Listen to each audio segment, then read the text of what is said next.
So I'm sure most of you in the mental health YouTube community have heard of Like Kristen. If you've not, you definitely have to check her out. I think she was actually somebody that inspired me to start a mental health YouTube channel.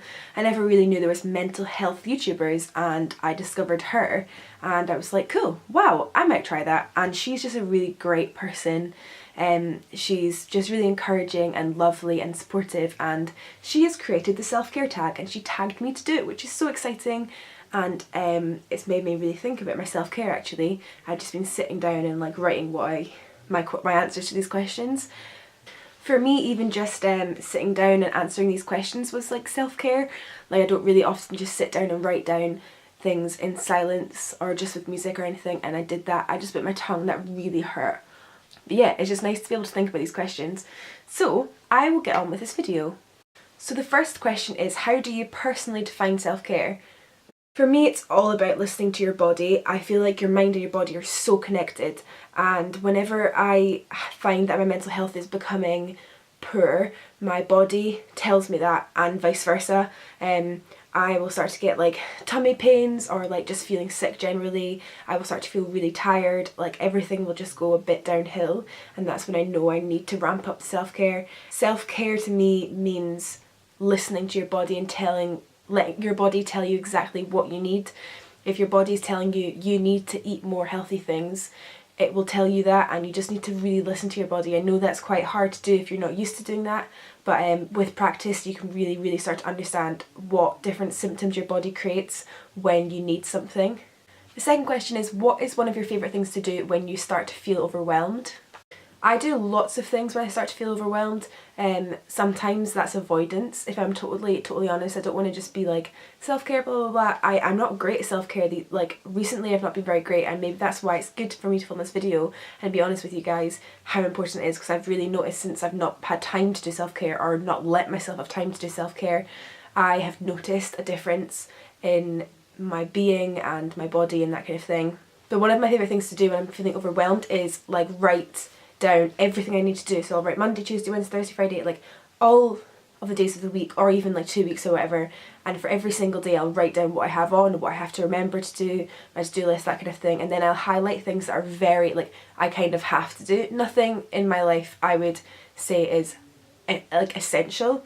Nothing, my mental health comes before work, comes before college, comes before any like social engagements. Always my mental health comes first, but things like work I kind of have to go to, obviously, because it's like I have a shift, and college I have to go to because I'm paying for this course and I want to pass, that kind of thing. But nothing is ever to me ever priority over my mental health, and that's like a really good way to look at it, because nothing is ever as important as that.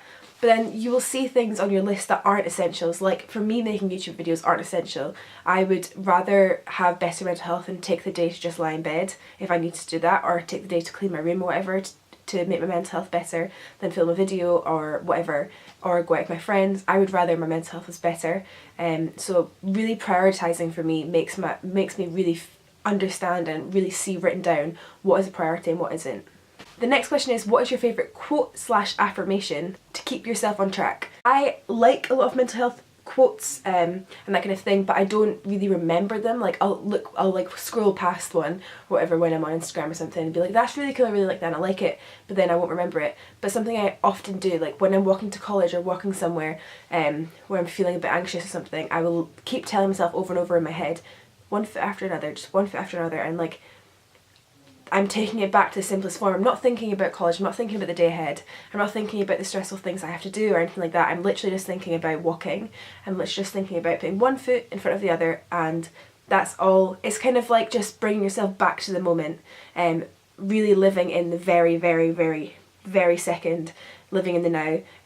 One foot in front of the other, that's all I have to do right now, is just put one foot in front of the other and hope I start to feel better, and that's really helped me actually. It's like I've not missed one session of college and I've been going for like 10 weeks or something, so obviously it's working.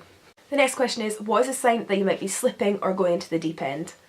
I'm not too sure. Like I know how scary it is when you have had a really bad time with mental illness, when you've had a really deep dark hole with mental illness, whether that's anxiety, depression, schizophrenia, bipolar disorder, whatever it is. I know how scary it is to be in that deep dark hole, and I also know how scary it is to when you come out of it to thinking, I'm going back. Again, I'll just go back to telling you, like, whenever my body starts to crop up with symptoms and stuff, I know that that's when I need to take a break, that's when I need to stop and slow down.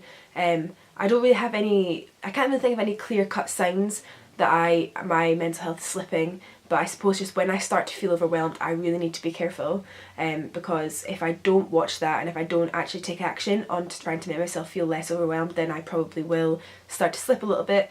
Also, I just know my body and I know the way it works, and I know that I need a lot of sleep in order to be able to function as a human being. I need to stay hydrated, even though I'm really, really, really bad at that. And there's just things that I know my body cannot cope without. If I don't get enough sleep, I am just like I'm not able to function, and I know that, so I need to keep like a really close watch on that. The next question is, what is one area of mental health you struggle with the most? Right now it's like creating a space for me to be able to have a self-care day. I really struggle with these days because I feel like I'm really busy all the time. I feel like I don't actually have the time to take for myself. I feel like I'm always rushing from place to place, and like I know there's definitely things that I could take out of my life that aren't essential, that I could like put mental health in there instead of going out with my friends, or instead of like volunteering at different places or whatever. But right now I'm just finding it really hard to be able to just stop what I'm doing. Even when I'm just like kind of sitting on the sofa watching TV or whatever, always constantly in my head is, you should be doing this, there's things you can do, blah blah blah blah. So that's something I'm really struggling with at the moment, is switching off completely and just being able to relax. I've always been pretty good at that, and recently I've just not been, so that's something I really need to work on. The next question is, what is a song on your mental health playlist? My favourite mental health playlist song is Bloom by the Paper Kites. It's really peaceful, really relaxing. Like, it's a song that I can just like, I'd love to, like, I always imagine myself like walking in the woods listening to that song. It's really nice and it's really relaxing. Most of the time I actually listen to rap these days. I really am into rap at the moment, and like R&B and stuff, but when I'm feeling quite anxious and panicky, then I tend to put on a song like that that's very calming and stuff, and I feel a lot better. The next question is, who is someone that you call when you're feeling like you're having a stressful day? I suppose it does depend on why or how I'm feeling stressed out. If it's like college work or something, then usually I just talk to my parents, who I live with, so I probably wouldn't call them. But I have like a lot of friends, and I've got some particularly close friends that I would probably call at any time of the day or night, crying with whatever I felt like, which I have done before.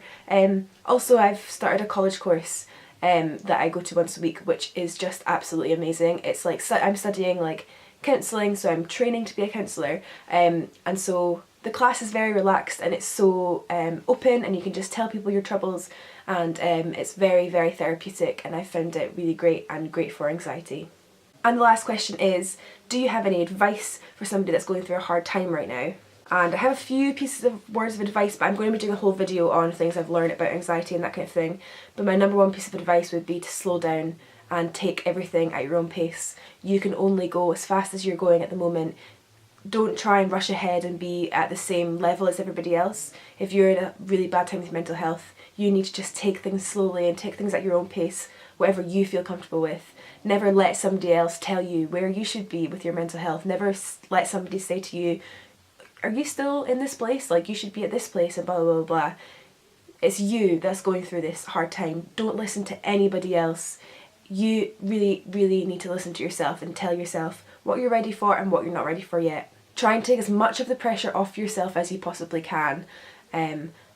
That's my main piece of advice, is just less pressure and always just taking things at your own pace. Thank you very much, Kristen, for tagging me in this video. I think I'm meant to tag some people now, and I tag every single person that's watched this video. You don't have to make a YouTube video, don't worry, I know that's really scary, or write a blog post or anything, but just like take the questions that I've said in this video. I will leave all the questions down below and just write them down and like think about them, and that's my message to you, is please just think about all these questions and write them down if you need to, maybe in a diary or something, so I tag all of you. Thanks very much for watching this video, and I will see you soon. Bye!